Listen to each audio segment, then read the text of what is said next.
हे भगवान, इन भुक्कड़ ससुराल वालों को तो जैसे बिल्कुल भी सब्र ही नहीं है। एक तो वैसे ही आते ही सिलबट्टा थमा दिया। बोलो भला इस सिलबट्टे पर कैसे घिसू मैं ये मसाले। ऊपर से बाहर आंगन में खड़ी ये दोनों गायें थोड़ी थोड़ी देर में रंभाती रहती हैं और ऊपर से भर भर कर गोबर कर देती हैं। पहले रसोई में कढ़ी बनाओ, फिर बाहर जाकर इनका कढ़ी मेरा मतलब है गोबर उठाओ। जिंदगी यहीं तक सिमट कर रह गई है अब तो। गुस्से में पल्लवी मसाले पीसती जा रही थी, तभी उसकी सास आंगन में पेड़ों की छांव में बैठे हुए उसे आवाज लगाती है। अरे बहू, और कितना वक्त लगेगा? बस थोड़ी देर माँ जी। अब चाहते क्या हैं ये लोग? मैं खुद इस चूल्हे पर चढ़ जाऊं? सब्र नहीं है बिल्कुल भी। कढ़ी चावल खाना इन्हें, लेकिन वो भी चटाकेदार। बहू, हरी मिर्च भी डाल ले, लहसुन भी और जीरा नमक डालकर अच्छे से पीस ले। एक नंबर के चटोरे हैं ये लोग। पहले तो लगा था शादी हो जाएगी तो आराम करूंगी ससुराल जाकर, लेकिन यहाँ आकर तो मेरी हालत ही खराब हो गई है। एक तो वैसे ये मुझे ठंडी चीजों से जुकाम हो जाता है, लेकिन मेरे ससुराल वाले हैं जिन्हें रोज रोज बस ये कढ़ी चावल ही खाने होते हैं। अब मुफ्त में डिपो से चावल मिल जाते हैं और लस्सी के लिए ये राधा और मीरा तो है ही। कभी कभी तो लगता है जैसे ससुराल की रसोई मेरे लिए जी का जंजाल बन गया है। जब देखो रोज रोज ये कढ़ी चावल बनाते बनाते मेरे हाथ भी पीले पड़ गए। हाय रब्बा, ये कहाँ आकर फंस गई मैं। आखिर पल्लवी क्यों इतनी दुखी थी? शादी के कुछ महीनों बाद ही ऐसा क्या हो गया कि उसका अपने ससुराल वालों से मन भर गया? ये जानने के लिए हमें चलना होगा इस कहानी की शुरुआत में। कुछ महीने पहले गांव का एक पंडित गरीब सावित्री के घर उसकी बेटी का रिश्ता लेकर आया। गजब के लोग हैं सावित्री बहन, दूध छाछ की कोई कमी नहीं है उनके यहाँ। अच्छा, इतने अमीर हैं वो लोग? अरे दूधिया है, घर में दो दो गाय है। लड़का गांव भर में दूध बेचने का काम करता है। अपनी पल्लवी बिटिया को दूध घी की कोई कमी नहीं रहेगी। बोलो तो बात आगे बढ़ाऊं? हाँ, लेकिन पहले ही कहे देती हूँ, मेरे पास दहेज में देने के लिए फूटी कौड़ी ना है। लड़के वालों को अच्छे से समझा देना। अरे उन्हें कुछ नहीं चाहिए, उन्हें तो बस लाल जोड़े में एक लड़की चाहिए जो कि गुणी हो और चूल्हे चौके का काम जानती हो। वाह वाह, फिर तो आप बात आगे बढ़ाइए। सस्ते में ब्याह हो जाए और क्या ही चाहिए। पंडित बात आगे बढ़ाता है और लड़के वाले उनके घर आते हैं। मनीष दिखने में गोरा लंबा था तो पल्लवी को देखते ही पसंद आ गया। लगता है खूब दूध छाछ पीते हैं ये, तभी तो दूध की तरह गोरे हैं। पल्लवी भी उनको पसंद आ जाती है और खासकर उसके हाथ के बने पकौड़े। बेटा, बहू पकौड़े तो अच्छे बना लेती है, लगता है अपने घर में फिट बैठेगी। रोज पकौड़े वाली कढ़ी खाने को मिलेगी अब तो। सही कहा माँ। पल्लवी की शादी मनीष से हो जाती है। गाजे बाजे के साथ लता अपने बेटे की बारात लेकर आती है। शादी के बाद पल्लवी अपने ससुराल आ जाती है, जहाँ उसके 2 कच्चे कमरे का ससुराल था और एक कच्ची रसोई। एक में उसकी सास और ननद और देवर रहते थे, जबकि दूसरे में पल्लवी और मनीष रहने लगे। शादी की अगली सुबह, माँ जी खाने में क्या बनाऊं? आज बहू मीठी खीर बना ले, तेरी पहली रसोई है ना, सबका नाश्ता भी बन जाएगा और इसी बहाने तेरी पहली रसोई की रस्म भी हो जाएगी। हाँ, मैं तब तक राधा और मीरा को चारा डालाता हूँ और उनसे ताजा ताजा दूध भी निकाल कर ले आता हूँ। जी अच्छी बात है। पल्लवी खीर बनाने की तैयारी में लग जाती है। कुछ देर बाद मनीष दूध निकाल कर ले आता है और पल्लवी बड़ी ही अच्छी सी खीर बनाकर तैयार कर लेती है। सबको उसके हाथ की खीर बड़ी पसंद आती है। इसके बाद घर के सारे काम निपटाकर वो दिन के खाने की तैयारी में लग जाती है। वो सारी डब्बे छान मारती है, लेकिन उसे कहीं भी दाल नहीं मिलती। कमाल है, ये दाल कहाँ गई? माँ जी।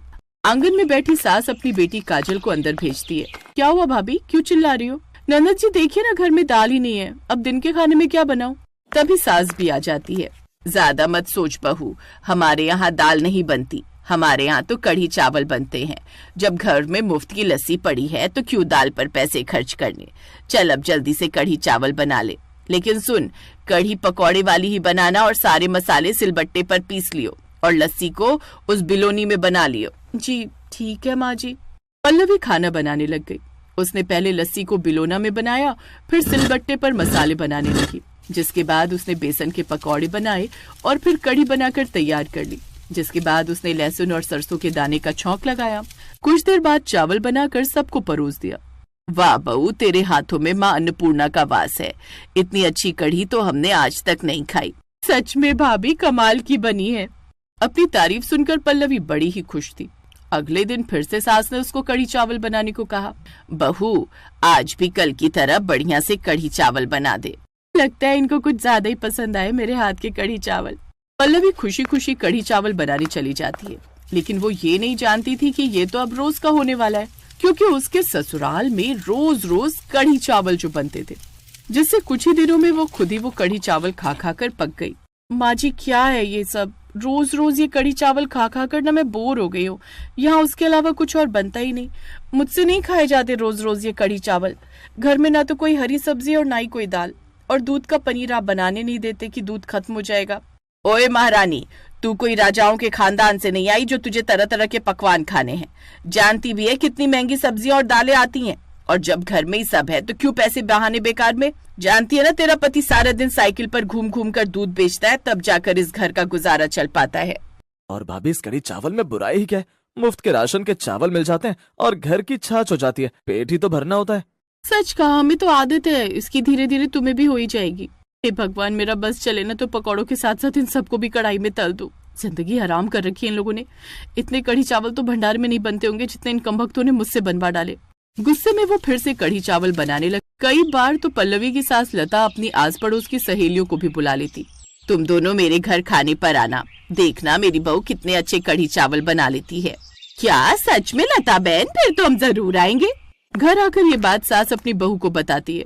लो, खुद कम थी क्या जो अब आस पड़ोस को भी कढ़ी चावल खिलाने के लिए बुलाने लगी। जी माँ जी, मैं बना दूंगी। गुस्से में पल्लवी मसाले पीसती जा रही है, तभी उसकी सास आंगन में पेड़ की छांव में बैठे हुए उसे आवाज लगाती है। अरे बहू, और कितना वक्त लगेगा? बस थोड़ी देर माँ जी। अब चाहते हैं क्या है ये लोग, मैं खुद इस चूल्हे पर चढ़ जाऊं? सब्र नहीं है बिल्कुल भी। कढ़ी चावल खाने हैं इन्हें, लेकिन वो भी चटाकेदार। बहू, हरी मिर्च भी डाल ले, लहसुन भी, और जीरा नमक डालकर अच्छे से पीस ले। एक नंबर के चटोरे हैं ये लोग। पहले तो लगा था कि शादी हो जाएगी तो आराम करूंगी ससुराल जाकर, लेकिन यहाँ आकर तो मेरी हालत खराब ही हो गई। एक तो वैसे ही मुझे ठंडी चीजों से जुकाम हो जाता है, लेकिन मेरे ससुराल वाले जिन्हें रोज रोज बस ये कढ़ी चावल ही खाने होते हैं। अब मुफ्त में डिपो से चावल मिल जाते हैं, और लस्सी के लिए राधा और मीरा तो है ही। कभी कभी तो लगता है जैसे ससुराल की रसोई मेरे लिए जी का जंजाल बन गया है। जब देखो रोज रोज ये कढ़ी चावल बनाते बनाते मेरे हाथ भी पीले पड़ गए। हाय रब्बा, ये कहाँ आकर फंस गई मैं। गुस्से में वो कढ़ी बनाने लगी, लेकिन लाल मिर्च का छौंका लगाते ही उसे जोर जोर से खांसी होने लगी, और खांसते खांसते उसकी आंखों से पानी भी बहने लगा। सत्यानाश जाए इन ससुराल वालों का। इनके स्वाद के चक्कर में किसी दिन मैं ऊपर ही ना पहुंच जाऊं। ना जाने क्या सोचकर मेरी माँ ने मुझे इन ग्वालों के यहाँ ब्याह दिया। लस्सी तो यहाँ हर वक्त रहती है, जिसके अलावा इन्हें कुछ दिखता ही नहीं है। सुबह शाम दिन रात लस्सी बनाते बनाते अब पल्लवी थक चुकी थी। अब तो हालात ये हो गए थे कि उसे पीले रंग से घिन आने लगी थी। साथ ही साथ वो सपने में भी उसे कढ़ी ही नजर आती। ऐसे एक रात नींद में, अरे उतारो उतारो। पल्लवी क्या हुआ? क्या उतारो? चूल्हे पर रखी हुई कढ़ी उतारो, नहीं तो सारी बाहर आ जाएगी। कढ़ी? इतनी रात को तुमने कढ़ी बनाने रखी है? लगता है कल की तैयारी आज ही कर ली इसने। मनीष उठकर रसोई में जाता है जहाँ चूल्हा तो बंद था। लगता है कोई सपना देखा उसने। मनीष वापस से कमरे में आकर सो जाता है। ऐसे ही दिन बीतते हैं। अब पल्लवी कुछ और खाने के लिए भी तरस गई। फिर एक रोज गाँव में भंडारा था। चलो अब तो कुछ अलग खाने को मिलेगा। तरस गई थी मैं हलवा पूड़ी खाने को। जयपुर शहर में रामू नाम का एक आदमी अपने परिवार के साथ रहता था। उसके परिवार में उसकी एक माँ, पत्नी और एक बेटी रहती थी। वो लोग बहुत गरीब थे। रामू साइकिल पर गलियों में घूम घूम कर गर्मा गर्म कढ़ी कचौरी बेचा करता था, जिससे वो अपने घर को चलाता था। एक दिन सुबह सुबह रामू कढ़ी कचौरी बेचने के लिए साइकिल पर जाता है। तभी उसको दूर से एक ग्राहक आवाज लगाकर रोकता है। रामू भैया, अरे मुझे भी आज गर्मा गर्म कचौरी खिलाई दो। रामू जैसे ही ग्राहक को कढ़ी कचौरी का दोना बनाकर देता है, तभी उसके पास से एक लड़का गुजर रहा था। काका, इतनी सुबह सुबह कौन खाता होगा आपकी एक कढ़ी कचौरी है? बेटा, भूख का कोई वक्त नहीं होता है, और हर मेहनत करने वाला आदमी सुबह ही काम पर निकलता है, क्योंकि उसके लिए यही नाश्ता होता है। सुबह को काम पर जाने वाला हर व्यक्ति रामू की कढ़ी कचौरी जरूर खाकर जाता था, क्योंकि उसकी कढ़ी कचौरी बहुत ही स्वादिष्ट होती थी। पूरे दिन में उसकी सारी कढ़ी कचौरी बिक जाती थी। फिर एक दिन शाम को ममता रामू से, ए जी, एक बात कहूँ, क्यों ना तुम मेरे गहने बेचकर अपना नया ठेला ले लो, जिससे तुम्हें भी धूप में साइकिल पर घूमना नहीं पड़ेगा, और हमारा भी कचौरी का काम छोटे से बड़ा हो जाएगा। बात तो तुम ठीक कह रही हो ममता, पर तुम्हारे गहने बेचकर मैं अपना ठेला नहीं लगा सकता। अच्छा ठीक है, गहने बेच नहीं सकते, गिरवी तो रख सकते हो। जब काम ठीक चले तो बाद में पैसे देकर गहने वापस ले लेना। रामू को अपनी पत्नी की ये बात ठीक लगती है, और वो ममता के गहने सुनार की दुकान पर गिरवी रखकर पैसे ले आता है। फिर उन पैसों से एक नया ठेला और कढ़ी कचौरी बनाने के लिए एक बड़ी कढ़ाई और भगोना खरीद लेता है। और अगले दिन से ही रामू जयपुर के बाजार में अपना कढ़ी कचौरी का ठेला लगाना शुरू कर देता है। ग्राहकों को आवाज लगाकर बुलाने लगता है। अरे आओ भैया आओ, अरे बहन जी आओ आओ, अरे गर्मा गर्म कढ़ी कचौड़ी खाओ, अरे एक बार खाओगे तो स्वाद भूल नहीं पाओगे। हाँ, उसकी कड़ी कचौड़ी की खुशबू पूरे बाजार में कुछ इस कदर फैल जाती है कि उसकी खुशबू को सूंघते हुए लोग उसके ठेले पर खुद ही खींचे चले आते हैं। वाह भाई साहब वाह, ऐसा क्या बना दिया आपने जो पूरे बाजार में इसकी खुशबू महक रही है? मैं अभी घर से खाना खा कर आया था, लेकिन इसकी खुशबू ने मुझे आने पर मजबूर कर दिया। अरे ये कढ़ी कचौड़ी है भैया, इसके सारे मसाले मेरी पत्नी घर पर ही बनाती है। अगर एक बार इस कचौड़ी को खाओगे तो मेरे पास दोबारा खाने जरूर आओगे। हाँ अच्छा, आप जल्दी से मुझे 1 प्लेट कचौड़ी लगा दो फिर तो। और 1 प्लेट मुझे भी लगा दो, 3 प्लेट पैक कर देना भैया। है इसी तरह उसकी सारी कढ़ी कचौड़ी पूरे दिन में बिक जाती है और पहले ही दिन उसकी अच्छी आमदनी होती है। करीब ऐसे ही 2-3 महीने गुजर जाते हैं और एक दिन रामू के पास कमल नाम का आदमी परेशान होकर दौड़ते हुए आता है। अरे रामू भैया, मैंने सुना है हमारे बाजार में जितने भी ठेले लगते हैं उन्हें पुलिस वहाँ से हटवा रही है, क्योंकि वहाँ कोई बड़ा मॉल बनने वाला है। हैं? क्या? अगर बाजार में सभी ठेले को हटवा दिया गया तो फिर हम लोगों का कैसे काम चलेगा? हमारी रोजी रोटी तो हमारे ठेले से ही चलती है भैया। अरे भैया, अरे तुम तो एक बार को फिर भी साइकिल पर बेच लोगे, मैं तो गन्ने का रस साइकिल पर नहीं बेच सकता हूँ, उसके लिए तो मुझे ठेले की ही आवश्यकता पड़ेगी ना। कोई नहीं, अब जब तक बाजार में ठेला लग रहा है तब तक ठेला लगाते हैं और क्या, उसके बाद कहीं और अपना ठिकाना देखते हैं। अगले दिन रामू फिर से ठेला लेकर बाजार में गर्मा गर्म कढ़ी कचौरी बेचने के लिए जाता है तो वहाँ देखता है कि पुलिस सभी लोगों के ठेले बाजार में से हटवा रही है। तभी पुलिस वाला रामू के पास आकर कहता है, अरे देखो भाई, यहाँ पर अब नया मॉल बन रहा है समझे, इसलिए अब से तुम्हारा ठेला यहाँ नहीं लगेगा समझे। लेकिन साहब पूरे शहर में यही एक जगह है जहाँ पर हम अपना ठेला लगाकर जो है अपने घर को चलाते हैं। अरे देखो भाई, अब ये जमीन किसी बड़े डीलर ने खरीद ली है समझे, इसलिए अगर तुमने अपना ठेला यहाँ से नहीं हटाना तो तुम पर भारी जुर्माना भी लगेगा और तुम्हारा ठेला भी जब्त कर लिया जाएगा समझे। रामू पुलिस की बात सुनकर डर जाता है और अपना ठेला वहाँ से हटा लेता है। फिर रामू घर आकर सारी बात अपनी पत्नी को बताता है। कोई बात नहीं जी, आप कल से अपना ठेला शहर के कस्बे में लगा लेना और वो हमारे घर से ज्यादा दूर भी नहीं पड़ेगा। अपनी पत्नी के कहने पर रामू शहर के कस्बे में अपना ठेला लगा लेता है और अब उसको वहाँ 1 हफ्ता हो जाता है। तभी वहाँ पर खड़े खड़े आसपास के सभी ठेले वाले रामू के बारे में बातें करने लगते हैं। अरे भाई, इस कचौरी वाले ने तो हमारे कस्बे पर कब्जा कर लिया है, ऐसे तो हमारा काम ठंडा पड़ जाएगा, इसलिए हमें मिलकर इस ठेले वाले को हटा देना चाहिए। हाँ तुम बिल्कुल ठीक कह रहे हो भैया, इसकी वजह से आज हमारी बिक्री भी बहुत कम होने लगी है, चलो चलकर इसके ठेले को हटा दे। चलो।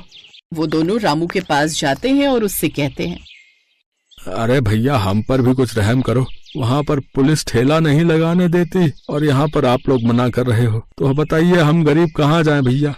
अरे देखो हमें कुछ नहीं पता, तुम चुपचाप अपना ठेला यहाँ से हटा लो, वरना तुम्हारा ये ठेला फिर कभी दिखाई नहीं देगा बता रहे। रामू उनकी धमकी से डर जाता है और अपना ठेला वहाँ से लेकर घर आ जाता है। अब वो जहाँ भी अपना कढ़ी कचौरी का ठेला लगाता है तभी उसको आसपास के ठेले वाले वहाँ से भगा देते हैं। कुछ दिन तक ऐसे ही सिलसिला चलता रहता है। तभी एक दिन रामू परेशान होकर अपनी पत्नी से कहता है, मेरी तो कुछ भी समझ में नहीं आ रहा है, यहाँ बाजार में पुलिस ठेला लगाने नहीं दे रही और अगर मैं दूसरे बाजार में जाता हूँ तो वहाँ के ठेले वाले अपना रौब दिखाकर भगा देते हैं, जिस कारण रामू की अब कोई आमदनी नहीं हो पा रही थी। वहीं दूसरी तरफ उसकी बूढ़ी माँ बीमार चल रही थी, उसके पास अपनी माँ को हॉस्पिटल में दिखाने के लिए पैसे भी नहीं थे। एक दिन रामू की बेटी अपनी सहेली के घर से आती है और अपने माता पिता की बात सुन लेती है। पिताजी, मैं अपनी सहेली के फोन में एक कहानी देख रही थी जिसमें एक आदमी कहीं भी अपना छोले चावल का ठेला नहीं लगा पा रहा था। फिर उसने एक दिन अपने गाँव के पास वाले बस स्टैंड पर ठेला लगा लिया, जिससे उनकी अच्छी बिक्री होने लगी थी। पिताजी, क्यों ना आप भी अपना कड़ी कचौरी का ठेला बस स्टैंड के पास लगा लो। सुनो जी, गुड़िया ठीक कह रही है, वैसे भी हमारे बस स्टैंड पर कोई भी ठेला नहीं है और दूर से हर आने जाने वाले इंसान को भूख लगती है तो वो कुछ न कुछ जरूर खाता है। अगले दिन से रामू बस स्टैंड पर अपना कढ़ी कचौरी का ठेला लगाना शुरू कर देता है और वहाँ पर पूरे दिन लोगों का आना जाना लगा रहता है, जहाँ हर कोई व्यक्ति रामू की गर्मा गर्म कढ़ी कचौरी जरूर खाकर जाता था, क्योंकि उसकी कचौरी का स्वाद ही और ठेले वालों से हटकर था।